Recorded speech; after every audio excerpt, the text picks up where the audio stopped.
En este video vamos a seguir con el tema de curvas en el espacio y vamos a trabajar sobre el concepto de longitud de arco. Si bien Stewart aquí lo presenta en forma conjunta, longitud de arco y curvatura, porque realmente son dos conceptos que están íntimamente relacionados, pero nosotros vamos a desdoblarlo en dos por una cuestión del volumen del video que nos va a quedar muy largo. Vamos a ver entonces el concepto de longitud de arco. Para ello retomemos un poco lo que habíamos analizado en su momento en análisis 1, que era la longitud de arco, cómo se calculaba, qué significaba desde el punto de vista geométrico. Así que los invito a, si no lo recuerdan, repasar ese video porque es fundamental que tengamos esos conceptos claros. Bien, supuestamente, ya teniendo todos esos conceptos, nos vamos a abocar a ampliarlos y no vamos a volver a repetir conceptos que ya habíamos vertido en ese momento.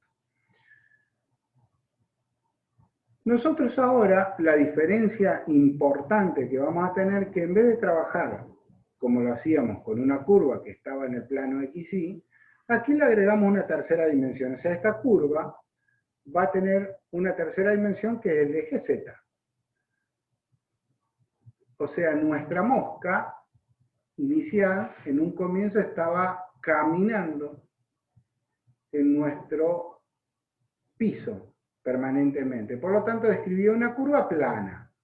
Ahora se cansó de caminar y empezó a volar. Por lo tanto, describe una curva que ya está determinada por las tres dimensiones de nuestro espacio. Nuestra X, nuestra Y y nuestra Z. O sea, hasta ahora nuestra mosca había estado caminando acá. Por lo tanto, la curva que haya descrito siempre había sido plana. Más compleja, más sencilla, con más vuelta, menos vuelta, pero siempre plana. Ahora remontó, tomó vuelo y ha hecho esta curva.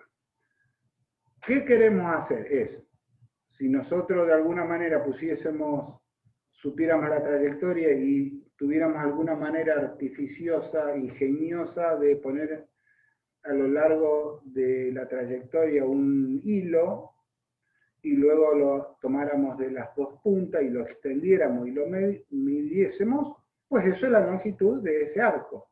Bueno, no es más que eso lo que nosotros queremos hacer, determinar a través de nuestras herramientas matemáticas que hemos ido desarrollando, que en este caso sería la integral.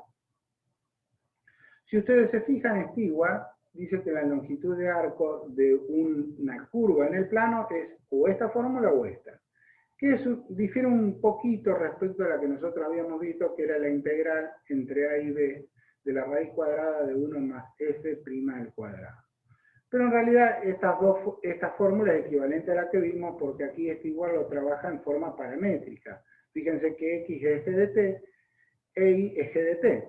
Si nosotros diferenciamos, diferencial de x será f' por diferencial de t, y diferencial de y será g' diferencial de t. Si eso lo reemplazamos en esta fórmula y hacemos el mismo proceso o similar al que habíamos hecho cuando lo hicimos en análisis 1, vamos a llegar exactamente a la misma fórmula que nosotros habíamos llegado. Esta estaba en forma paramétrica, la que nosotros habíamos visto estaba dada en forma cartesiana. Ambas son exactamente la misma. Bien, si ustedes se fijan, acá lo único que hemos hecho es agregarle la tercera dimensión, la z que nos estaba faltando, respetando la misma forma de la fórmula, la misma forma de la fórmula. Claro, y es claramente eso porque nosotros lo habíamos hecho en función de, en definitiva, de calcular Pitágoras en R2. Bueno, acá estamos, nosotros sabemos que Pitágoras también es válida en R3, lo habíamos visto en álgebra, es más, lo podíamos extender a Pitágoras a Rn, porque decíamos que el módulo del vector, que era la distancia como medíamos nosotros en álgebra, era la raíz cuadrada del producto interior del vector por sí mismo. Y esa era la fórmula, en definitiva, de Pitágoras. Por lo tanto, era válida en R3, en R4, en Rn. Particularmente, nosotros trabajamos en R3 en el espacio, y la forma de calcular ese diferencial de S que habíamos hecho y luego lo integramos para encontrar el diferencial total, va a ser la misma, lo único que el Pitágoras en el espacio, pues agrega una tercera dimensión. Por lo tanto, no vamos a hacer más hincapié que eso para esta fórmula porque es exactamente igual a esta 1. O sea, la 2 y la 1 tienen exactamente la misma forma.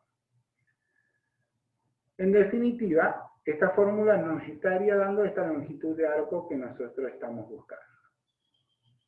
Bien. Sí, vamos a aclarar un poquito. Recuerden, tengan en cuenta esta fórmula y vamos a ir a la página siguiente de Stewart, que la presenta de esta manera, que es una forma igual que esta, pero en una forma mucho más compacta. Y miren, es muy sencillo. Si ustedes recuerdan, R de t, esperen, vamos a ampliar un poquito aquí. Les voy a empezar a escribir con el mouse, por lo tanto, a ver si puedo. Voy a escribir con el mouse, por lo tanto no sé si va a quedar muy prolijo, pero para que nos entendamos. Nosotros tenemos R de t, nuestra función era x de t,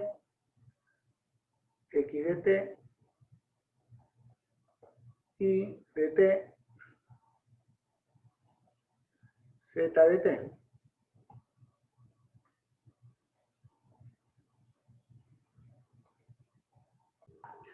Nuestra ecuación sería esta que está aquí. Si nosotros derivamos, habíamos dicho que nos quedaba x de t y prima de t, z prima de t. Esa era nuestra derivada. Indudablemente que si nosotros calculamos el módulo de este vector, va a ser esto al cuadrado, más esto al cuadrado, más esto al cuadrado, raíz cuadrada de todo. Que no es más que esta ecuación que teníamos aquí. Que no es más que esta ecuación. Por lo tanto, lo podemos expresar que la longitud de arco es la integral entre A y B del módulo de la derivada del vector posición. Módulo vector posición, no del vector posición, del módulo del vector posición. Recuerda que la longitud de arco, esto es una integral de una variable. Y de una variable de las funciones tradicionales que trabajábamos en análisis 1, y f de x. Porque esto nos va a quedar una función en t. O sea, r es una función de una variable, el módulo de 1 en 1, de R1 en R1. En cambio, la función r de t es una función vectorial que me asigna el dominio un tiempo y la imagen un vector. Mientras que el módulo de este vector es una función de R1 en R1. Tengan en cuenta de no confundirse a veces porque cambia totalmente el concepto de integrar o derivar esta función a integrar o derivar el módulo de esta función. Son dos conceptos totalmente distintos. ¿Sí? Bien, esta es una forma muy compacta de acordársela. Bueno, eso que hemos visto vamos a ver, nos pasa un poco lo mismo que habíamos dicho que en análisis 1. Esto es muy lindo desde el punto de vista conceptual, pero desde el punto de vista práctico, si la función que nosotros estamos considerando es compleja, sus derivadas normalmente son más complejas, más voluminosas desde el punto de vista algebraico, a eso lo tenemos que elevar al cuadrado cada una de las componentes, sumarla y sacarle la raíz cuadrada, y el resultado de ese, recién calcularle la integral. Por lo tanto, es muy probable que esa integral en la mayoría de las funciones no sea una integral muy sencilla de resolver. ¿Sí? Bien, vamos a ver con un caso que sí es sencillo de resolver porque da justo, todo cierra perfectamente, que es nuestra famosa fórmula de la hélice, ¿sí? Que es la que siempre vamos a trabajar.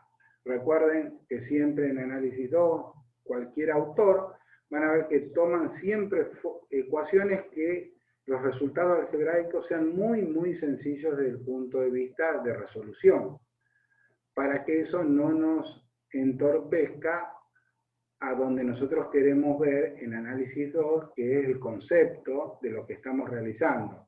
Y no perdamos tiempo en hacer cuentas, porque ya ese tiempo lo hemos perdido, entre comillas, lo hemos utilizado para aprender a resolver integrales complejas, eso lo hemos hecho en análisis 1. Ahora la idea es tratar de, si tenemos que encontrar una derivada, sea lo más rápido posible, una integral lo más rápido posible, para que no nos lleve tiempo en eso, sino que ese tiempo lo empleemos en entender el concepto nuevo que estamos desarrollando.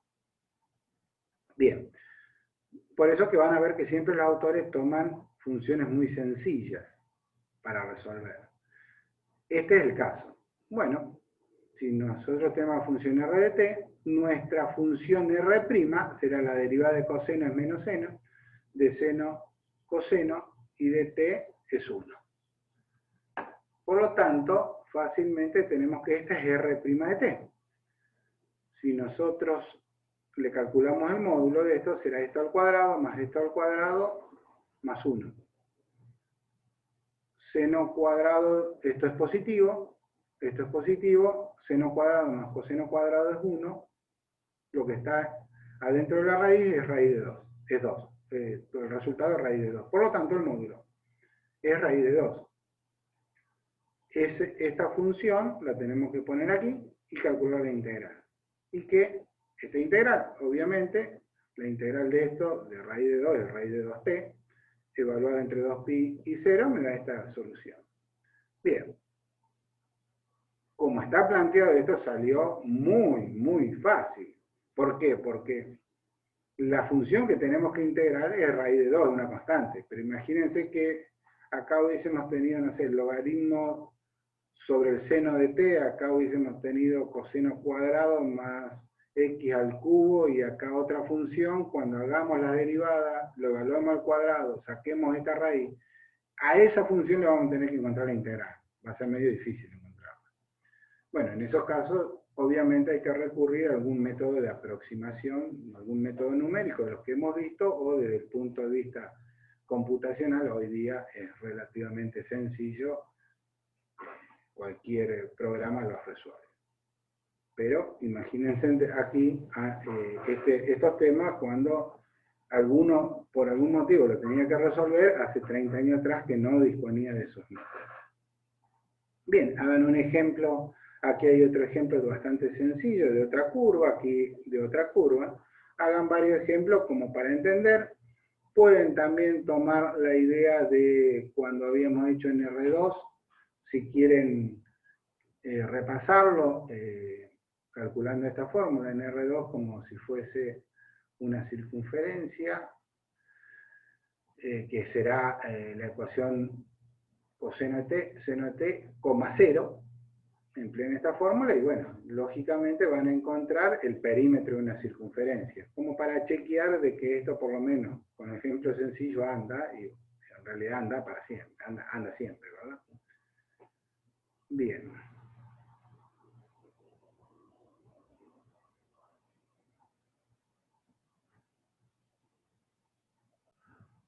Y ahora sí que esto es nuevo, vamos a introducir otro concepto de otro tipo de parametrización, que es muy sencillo, pero a veces suele traer cierto grado de dificultad su entendimiento, que es la parametrización por longitud de arco.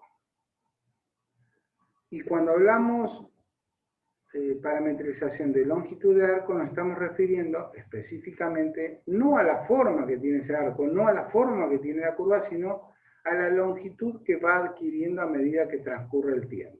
Miren, veamos el ejemplo de la figura 3. Imaginemos que nuestra mosca hace esta curva, ¿sí?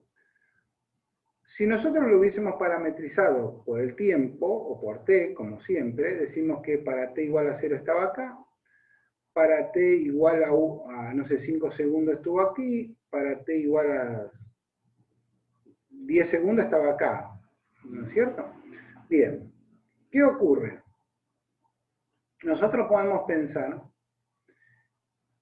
que en vez de parametrizar esta curva a través del tiempo que va transcurriendo, lo podríamos hacer a medida que va creciendo esta longitud de arco. Fíjense que a medida que el tiempo pasa, esta longitud de arco, para t, cuando la mosca estaba acá, la longitud de arco es la longitud desde acá, desde este punto, hasta ese punto. Cuando la mosca esté acá, la longitud de arco va a ser desde este punto, todo esto, hasta que llegue acá. O sea, esa longitud de arco va a ir creciendo a medida que el tiempo va, o el parámetro t va creciendo. Por lo tanto, podemos pensar que hay una relación entre S y T, o una función S de T. Bien. Si nosotros teníamos que R de T era esto, era F de T, G de T, H de T, ¿verdad? Donde T iba entre A y B. Una longitud de arco muy pequeña, nosotros habíamos visto que era el diferencial de S, va a ser, espérenme un segundito, vamos a escribir.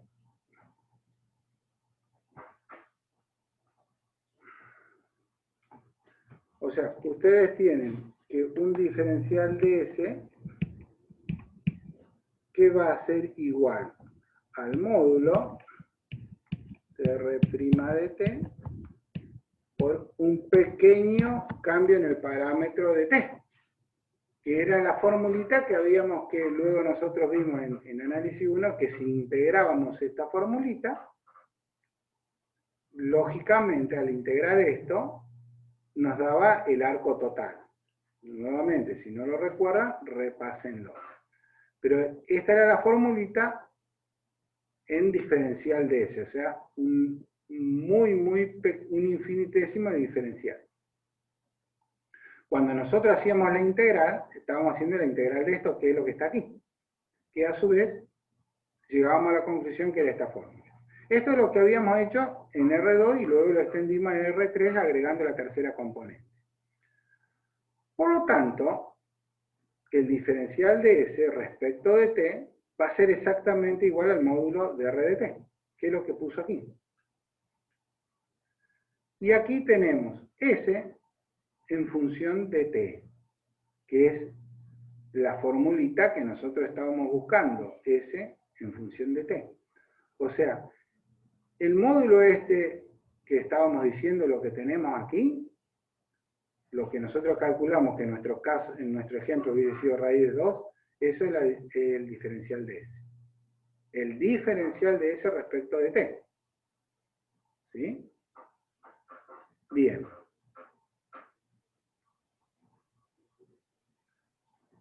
Por lo tanto, podemos usar ese diferencial para nosotros trabajar, en vez de trabajar con el tiempo, trabajar con ese diferencial de S. De alguna manera, fíjense que nosotros lo que estamos tratando de buscar es si nuestra mosca en el plano hubiese estado en un comienzo aquí, y luego de un tiempo pasó a estar aquí, nosotros, o nuestra mosca, perdón, hubiese recorrido esta curva, el contorno de esta circunferencia, si estuviera haciéndolo en un círculo. A medida que iba creciendo el tiempo, iba creciendo esta longitud de arco. Lo mismo que acá, o en el caso anterior, si nuestra mosca hubiese estado aquí, a medida que va transcurriendo el tiempo, va describiendo esta longitud. Por lo tanto, este arco se va a ir viendo incrementado a medida que el tiempo va transcurriendo. Entonces, la idea es encontrar una fórmula o una función que me relacione S con T. ¿Y cuál es la utilidad que tenemos si logramos encontrar esa fórmula? Cuando nosotros parametrizamos a través de T, depende el grado, depende del sistema de coordenadas que tomemos.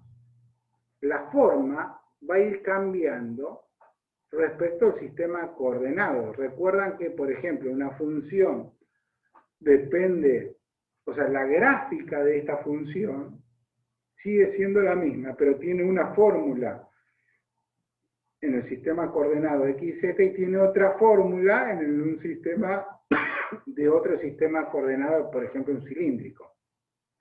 Recuerden el caso típico, o sea, si nosotros tenemos una circunferencia en R2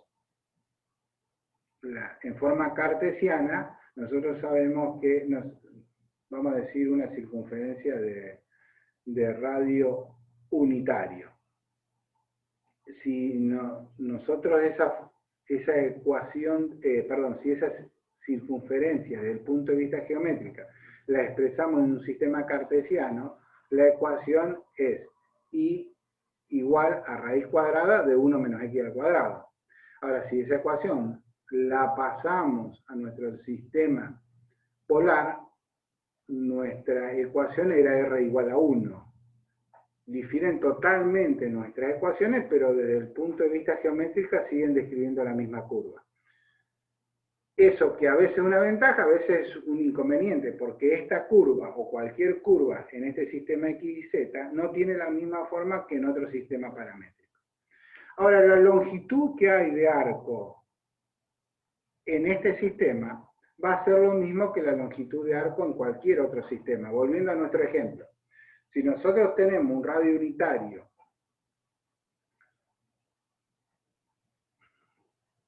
espérenme un segundito que se me volvió a dejar de compartir la pantalla. Volviendo a nuestro ejemplo, si nuestra mosca está girando en un radio unitario de una circunferencia, decíamos que esta circunferencia en unas coordenadas cartesianas x e y, la ecuación es raíz cuadrada de 1 menos x al cuadrado. Si nuestro sistema coordenado de esta misma ecuación está en polares, es r igual a 1. Esa particularidad que a veces nos beneficia, a veces que nos perjudica, porque esta fórmula, esta curva, como decimos, no tiene la misma ecuación en este sistema coordenado x y z que en un cilíndrico. Como no tiene esta fórmula, esta curva plana, no tiene la misma ecuación en un sistema coordenado que en uno polar.